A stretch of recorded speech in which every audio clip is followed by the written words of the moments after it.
ఆ సాధన చేయడంలో, ఆయన్ని చింతించడంలో, ఆయన గురించి ధ్యానం చేయడంలో నాకు ఆనందం ఉంది నాన్నగారు.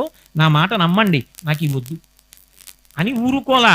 నాన్నగారు, కమలాక్షు నర్చించు కరములు కరములు, ఈ చెయ్యి సర్వేశ్వరుడిచ్చినందుకు మిగిలిన ప్రాణులకు లేని గొప్పతనం నాకుందండి. ఈశ్వర, ఇంత గొప్ప శరీరాన్ని ఇచ్చావు, మాట్లాడుతున్నాను, పూజిస్తున్నాను, ఒకరికి పెడుతున్నాను, ఇన్ని ఇచ్చావే అని నమః.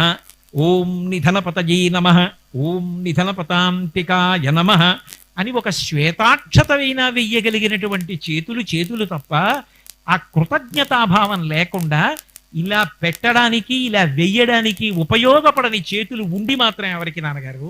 ఇలా చూపించడానికి, భయపెట్టడానికి చేతులు పనికొస్తే అవి చేతులా? దానివలన ఉపయోగం ఏమిటి? కమలాక్షు నర్చించు కరములు కరములు. అబ్బబ్బబ్బ, ఒక్కొక్క మాట ఎంత సామాజిక ప్రయోజనాన్ని